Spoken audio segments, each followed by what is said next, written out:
Desde aquele dia, noite, de lá para cá, a minha vida como promotor, ela virou do avesso. Foi como se eu tivesse entrado na enchente junto. Parecido quando a gente entra numa onda no mar e leva aquele tombo que a gente cai e não sabe se está para cima ou para baixo. Então teve muitos momentos que aconteceu literalmente isso. Não sabíamos para onde ir, nem para onde voltar. E essa história não terminou ainda. Ela está sendo inesquecível e vai ser inesquecível para mim como promotor, assim como para muitas pessoas do Vale do Taquari e depois já do estado do Rio Grande do Sul.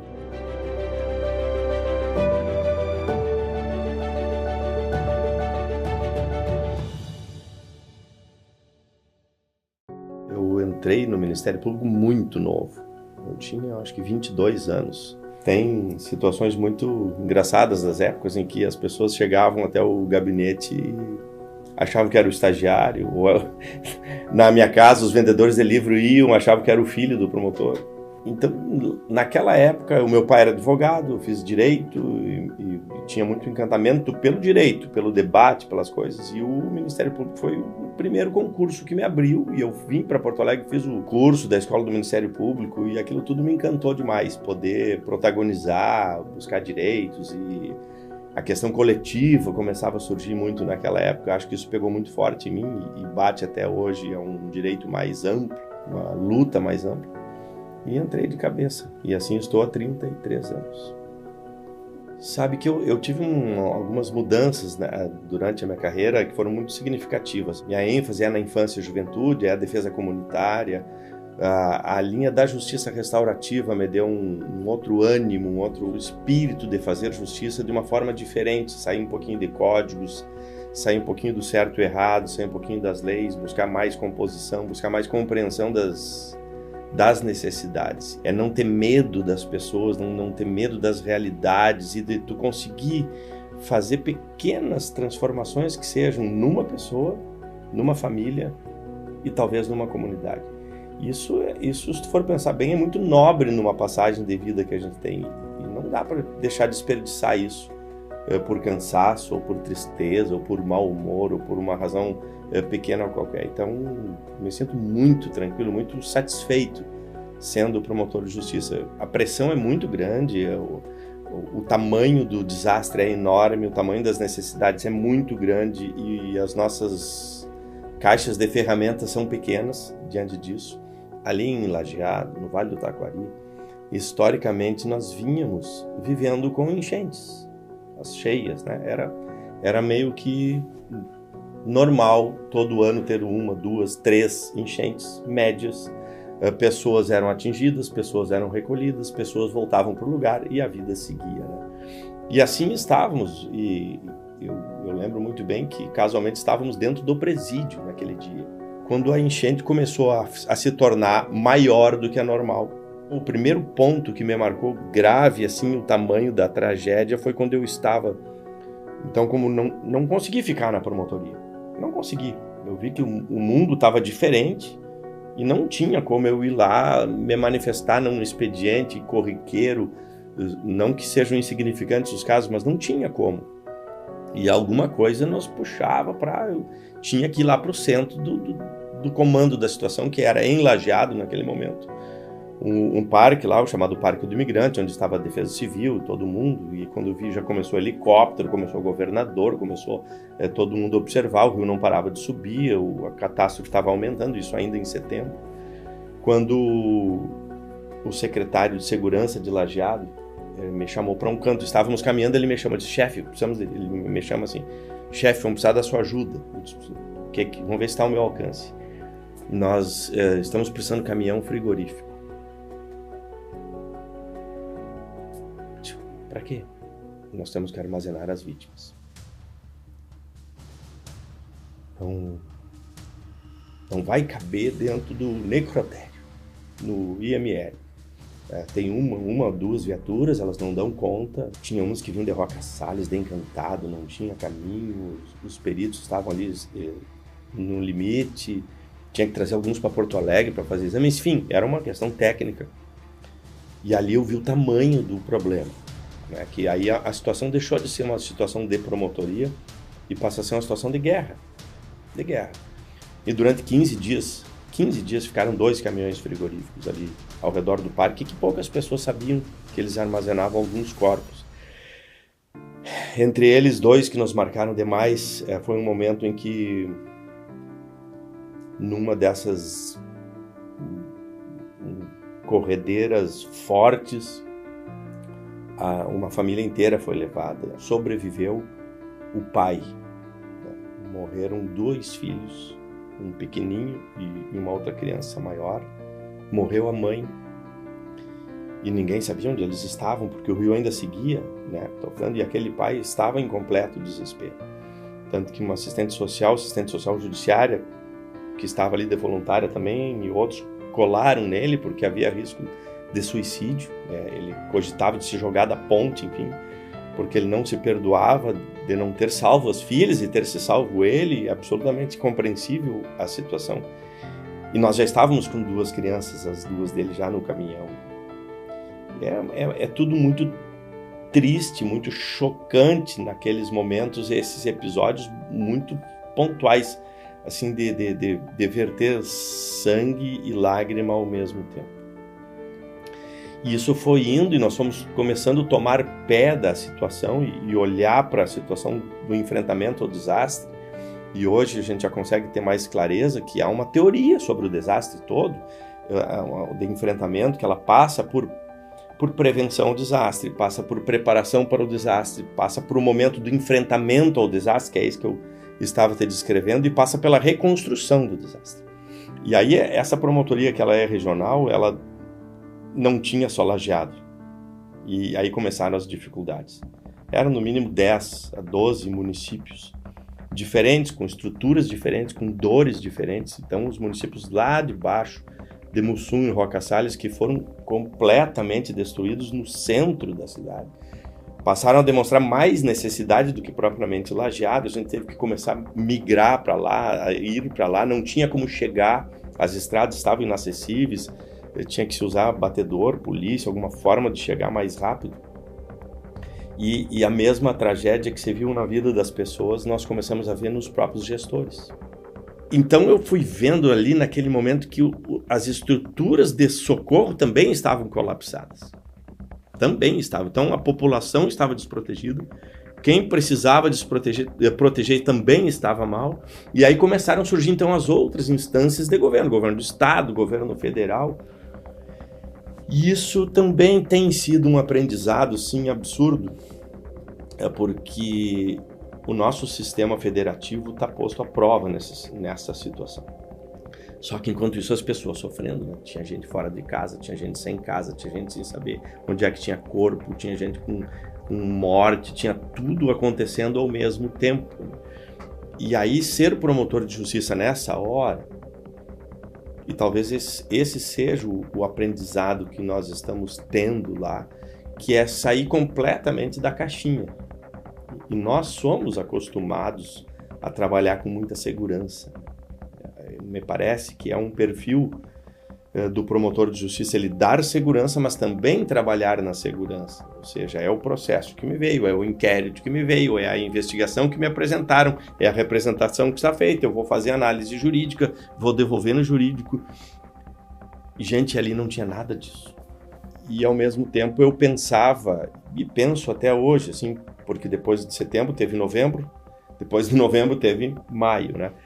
Que nós temos uma missão a cumprir ali, que é diferente, nem sempre ela é bem compreendida, mas há um espaço enorme de ação para o Ministério Público, um espaço infindável quase, que é fazer a ligação entre o barro e a necessidade das pessoas e a dificuldade de uma gestão pública numa situação de desastre. Amanhã tem uma audiência pública com uma porção de pessoas em que muito mais eu vou ter que dizer para eles que eu não sei do que eu vou ter que dizer que sei. E eu tento estabelecer com estas comunidades primeiro uma relação de lealdade e de sinceridade. Eu começo dizendo a eles isso, que o que eu não souber eu não vou dizer que sei. Primeira pergunta que as pessoas fazem desde setembro até hoje, e estamos aqui já em julho de 2024. Doutor, e as casas? E as casas? O senhor não está acompanhando isso? Estou. Quando é que vão ficar prontas as casas? Eu não sei. Quando é que eu vou ganhar a minha casa nessa história toda? Eu não sei. Eu sei que sairão casas. E é esse o processo que eu estou acompanhando. E é isso que eu estou reunindo o prefeito, estou reunindo a Caixa Federal, estou reunindo o governo do estado, olhando situações em que às vezes eles não conseguiram conversar, às vezes faltou um detalhe, às vezes tem que empurrar um outro, tem que ajustar um outro, tem que apresentar instituições para que as casas saiam. Mas quando elas vão sair? E quem será o primeiro beneficiado? Eu não sei. Então eu tenho que dizer isso às pessoas, mas dizer que o Ministério Público estará ao lado delas. Ali saiu fora de qualquer possibilidade. Nós, que eu quero dizer a comunidade, estava completamente estarrecida, do tipo assim, não vai parar isso de subir, né? Era ponte sujeitando cair, balsa batendo na ponte, caiu ponte daqui, caiu ponte de lá, cai ponte de Arroio do Meio, cai ponte de outro lugar, cai luz, cai internet, cai comunicação, caiu tudo, pessoas morrendo de novo, porque o nosso preparo todo de novembro para cá era a primeira meta, não pode morrer mais ninguém. Não pode morrer mais ninguém. E esses municípios estavam se preparando lentamente para enfrentar uma outra enchente igual a de setembro. Olha só, estavam se preparando lentamente para enfrentar uma outra enchente igual a de setembro. E aí veio a de maio, que ela foi praticamente o dobro da de setembro. E nas reuniões que eu fazia com os municípios, eu dizia: façam treinamentos como se a semana que vem fosse ter uma enchente igual. Cheguei a falar isso 5 dias antes de acontecer e nós não sabíamos que ia acontecer.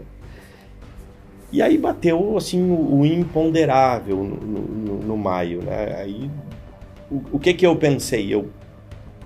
Eu como pessoa e eu como promotor. Se eu não ficar forte, não há quem fique. Porque eu tinha saúde, tinha uma instituição por trás de mim, tinha estrutura, estava seco, tinha que ter racionalidade dentro dessa situação. E foi isso que eu tentei emprestar. Mudei a promotoria para dentro da sede do Corpo de Bombeiros, onde estava funcionando o Comando Unificado, e lá entramos de novo, mais adentro ainda de cabeça, porque surgiram novidades. Aí surgiram os deslizamentos com mortes por soterramento. E aí o tamanho daquilo tornou proporções que a nossa gestão passou a ser. Teve momentos que eu estava, de novo, por incrível que pareça, de novo me foram solicitados caminhões frigoríficos, de novo. Com requintes de maior sofrimento ainda, porque daí no centro do Comando Unificado estava ali o pessoal do IML, todos os dias tínhamos reuniões.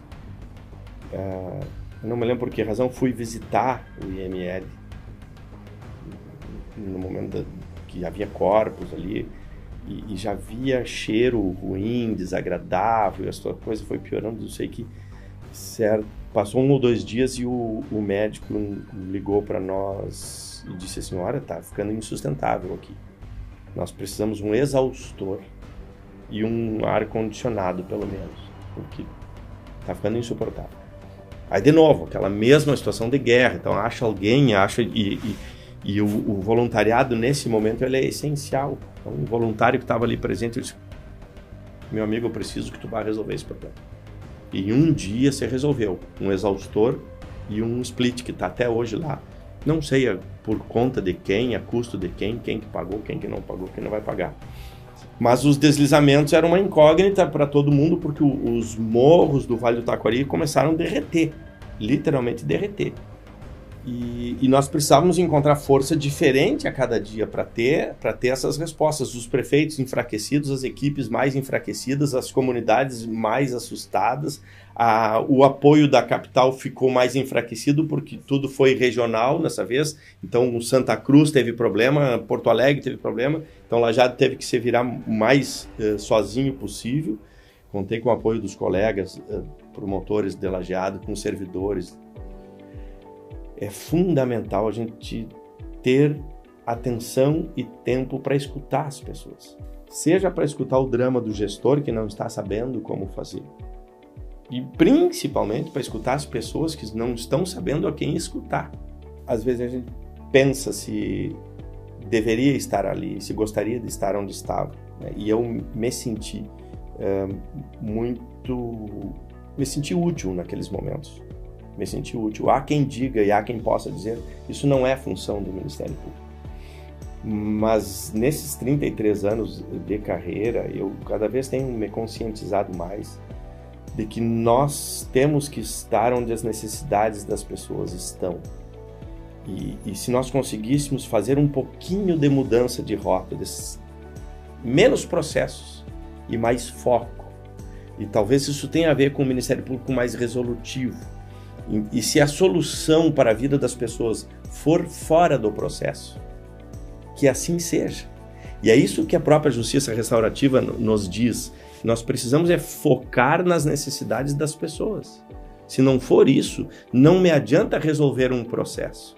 E nós poderíamos simplesmente sentarmos e esperar esse episódio todo passar. E daqui 2 ou 3 anos pensarmos em imputar uma responsabilidade aqui, outra ali, uma crítica acolá, um relatório bonito desse tamanho, mas com impacto menor na vida das pessoas. Então, isso é uma questão talvez pessoal minha, mas é uma visão do Ministério Público que eu tenho, que nós precisamos impactar positivamente a vida das pessoas, e se nós pudermos impactar positivamente uma sociedade inteira, aí tu encontra algo mais. No momento que tu encontra propósito, tu não pensa se é domingo, se é de noite, como é que é. E assim eu encontrei muitas pessoas com propósito naquele momento. Exemplos maravilhosos de pessoas que atravessaram o país para fazer alguma coisa voluntariosamente. Imagina então se eu tenho uma instituição que ela deve ser vocacionada para isso. Eu fiz mais de 11 audiências nos últimos 15 dias, envolvendo a Caixa Federal, os municípios e o governo do estado para tratar de habitação, porque as casas ainda não estão construídas, não há tijolo sobre tijolo. E o que eu tenho dito a eles, e que de certa forma digo a mim próprio, nós precisamos ter nesses espaços humildade, muita humildade, para entendermos que todas as nossas instituições juntas ainda estão ineficientes. Isso é fundamental, nós compreendermos isso. Todas as instituições ainda estão ineficientes. Ah, mas lá em 94 levaram 2 anos. Não interessa. As pessoas estão aqui esperando respostas para isso. Então, humildade para reconhecer essa ineficiência. Precisamos de inovação para sair das nossas caixinhas. Não há mais espaço para dizer, bom, eu fiz a minha parte. Não é minha atribuição. Não é minha atribuição. Isso está fora do meu alcance. Não. Peraí. Nós temos algo mais a fazer nisso. E a união também é fundamental. Porque esses 3 pontos são essenciais. Ninguém resolve sozinho. Eu tenho dito isso às pessoas, conclamado as pessoas a entenderem isso.